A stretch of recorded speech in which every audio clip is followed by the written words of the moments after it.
Ok, et là c'est parti cette fois. Donc aux origines du projet, il y a un livre. Oui. Pourquoi avoir choisi de l'adapter au cinéma? Alors, j'ai pas choisi de l'adapter. En fait, j'ai écrit le manuscrit et je l'ai tout de suite envoyé à Sylvie Verred, la réalisatrice de Stella, de Un frère, de Confession d'un enfant du siècle plus récemment, de Sang-froid. Et ce que j'adore son travail, j'avais adoré Stella et je lui ai demandé si elle est très d'accord pour faire de mon histoire un film. Et en parallèle, je l'ai envoyé à Robert Laffont, enfin un seul éditeur en fait, Robert Laffont, et puisque c'était le plus gros et que j'osais pas taper à la porte des maisons prestigieuses comme Gallimard ou Le Seuil, etc. Et dans la même semaine, Sylvie m'a rappelé en me disant ton histoire elle est vraiment canon. Je veux bien t'aider à écrire un scénario, mais je ferai pas ton film parce que j'ai fait mon histoire avec Stella. Donc si tu veux, on écrit le scénar ensemble. Je t'aide à structurer un scénario.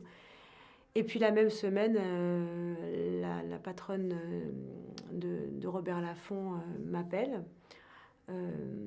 Il me dit voilà, j'ai lu votre manuscrit avec un grand intérêt, je voudrais qu'on signe sur plusieurs livres. Donc c'était parti quoi, très vite. Donc le film s'est vraiment fait, l'écriture du film en parallèle de la publication du livre. Je crois pas qu'on n'exorcise jamais son passé, mais en tout cas on peut s'alléger de son histoire. Le livre par exemple, moi je dis j'ai pas écrit un livre, j'ai crié un livre quoi. C'était un cri, c'était pas un écrit. J'ai jeté cette histoire en 6 semaines sur le papier parce que je la portais là, c'était lourd. Que je pouvais pas la raconter parce que ça faisait vraiment mytho, ça faisait la meuf qui s'invente une vie avec plein de péripéties alors que tout est vrai dans le livre et le film est beaucoup plus pauvre en termes d'événements que le livre. Et donc je me suis dit en écrivant un roman sur la couverture, on dira que c'est vrai, on dira que c'est faux, je m'en fous, en tout cas c'est vrai, moi je sais que c'est vrai et c'est posé sur le papier, je peux reculer un peu. Et puis après, quand il s'agit de faire le film, la magie de l'image et du son et des gens qui s'animent sur une pellicule, parce que j'ai voulu faire le film en 35 mm, j'y tenais absolument. Je voulais faire la chose, comme je sais que j'étais pas la meilleure metteur en scène, parce que j'avais rien fait, j'ai dit je vais le faire avec la plus grande intégrité. Donc la publicité m'a aidé à composer un cadre, alors j'ai composé une image. Mais après, j'ai pris les acteurs que je sentais avec mon cœur. J'ai fait le film sur support pellicule. Et puis j'ai raconté mon histoire le plus spontanément et le plus sincèrement possible. Avec Sylvie, on a construit comme ça le scénario. C'est elle qui a décidé de mettre l'histoire sur l'année du bac, parce que c'est la bascule. Et donc, après, c'était facile parce que j'étais aidée par Sylvie qui tenait la structure de l'affaire. Et moi, j'avais juste à me répandre. Quand il s'est agi de mettre le film en scène, donc elle a reculé. Elle m'a dit c'est ton film, je vais pas intervenir. Je veux pas que ton film me ressemble et qu'il te ressemble. Donc elle m'a dit vas-y avec tes sentiments. Alors j'y suis allée, c'est peut-être naïf, mais j'y suis allée avec mes sentiments, mes émotions, puis j'ai fait ce que j'ai pu. Alors j'ai beaucoup parlé avec chacun de mes acteurs avant. Sylvie Testu est une acharnée de travail, donc je l'ai collée à Kamel Wally, qui lui a appris à se tenir comme un professeur de danse, à avoir la rhétorique d'un professeur de danse. J'ai passé beaucoup de temps avec Doria, à savoir qui elle était, à pas essayer de transposer ce que j'étais moi dans ce qu'elle est elle, mais de me servir de ce qu'elle était et des points d'accointance qu'on avait dans nos caractères, nos personnalités. Pour les petits comme Rabat ou Soumaï, c'est des gens de banlieue comme moi. J'avais pas à les diriger, j'avais juste à lui dire là t'es vénère, là t'as envie de lui en coller une, t'as envie de lui mettre un gros coup de tête, donc t'y vas. Et voilà, et ils jouaient avec ce qu'ils étaient, parce que je les ai pris pour ce qu'ils étaient. Et puis on s'est vu très longtemps en avant parce que c'est la première à qui j'ai pensé pour incarner ma mère.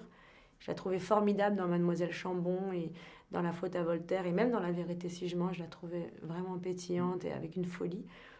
Et je trouvais que ça asseyait bien à ma mère.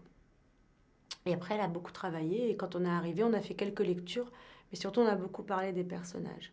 Et puis quand j'étais pas d'accord, la façon de se tenir devant une porte, la façon de délivrer un dialogue, la scène où la maman prend Doria dans ses bras, j'ai dit à Or, juste, elle sait pas, elle a jamais fait, elle câline pas sa fille. Alors, c'est comme si elle a câliné pour la première fois. Donc, j'avais ce genre d'indication qui était piochée dans mon vécu personnel. Donc, c'était plutôt facile. En fait, il avait un rôle dans le film que j'avais écrit pour lui. J'ai pas du tout l'âme d'une fan. D'ailleurs, je lui ai dit tout de suite, j'ai dit, je suis pas fan. C'est juste que vos chansons, elles m'ont porté. Donc, je suis jamais allée à son concert. Je m'en fous, j'avais les disques, j'entends mieux un disque chez moi que des milliards de personnes qui font du bruit autour. J'ai jamais eu une photo ou un poster de lui, c'était pas le sujet. En revanche, son texte, ses chansons, et moi je viens de la littérature et je trouve que vraiment il y a quelque chose de très puissant dans ces textes qui ont souvent été mais défoncés par la critique. Bon. Et quand j'ai fait le scénar, il y avait une scène pour lui, il m'a dit je veux pas jouer dedans. Et j'ai dit alors ok, vous faites la voix off. Il m'a dit d'accord, je vais bien le faire en voix off, elle parle au poster. Et puis quand je l'ai monté, ça marchait pas du tout. Alors après, on discutait et je lui dis, est-ce que vous pourriez faire quelque chose pour moi? Et il m'a dit oui, quoi. Et j'ai dit, est-ce que vous pourriez recomposer en Vole-moi juste votre voix? Et je trouve qu'il a une voix sublime. J'ai dit, vous avez le violon de Varsovie qui vibre là dans la gorge. Et votre guitare, et j'adore sa voix, je trouve qu'il a une voix, une âme profonde. Et il m'a dit, d'accord, je le fais. J'ai dit, vous faites comme si vous chantiez une berceuse à l'oreille de la petite. Et il l'a fait. Et donc je l'ai mis dans le film, ça. C'est chez moi, ma mère est là-bas, ma grand-mère, mes oncles, tout le monde est là-bas. Donc, Vous y vivez encore? Non, je vis dans le beau quartier parisien. Mais comme on n'échappe pas à ses racines, le week-end, le dimanche, je vais voir ma famille à La Courneuve. Il n'y a pas une qui a réussi, l'autre qui n'a pas réussi. Chacun a réussi. Karima a un super mari avec des super gosses. Elle a une vie très heureuse. Voilà. Moi, j'ai divorcé. Je me suis remariée, mais j'ai quand même divorcé. On a tous eu nos échecs, nos réussites, qu'elles soient d'ordre professionnel ou personnel. On ne compare pas, on s'en fout un peu, en fait. Là, le film raconte aussi, il ne raconte pas ça du tout, mais c'est pendant l'époque « Touche pas à mon pote », donc l'ostracisme, les différences sociales, raciales, etc., ça existait déjà. Maintenant, j'ai le sentiment... Aujourd'hui, peut-être parce que j'ai vieilli, mais qu'il y avait plus d'énergie à l'époque. Les gens étaient moins désabusés, il me semble.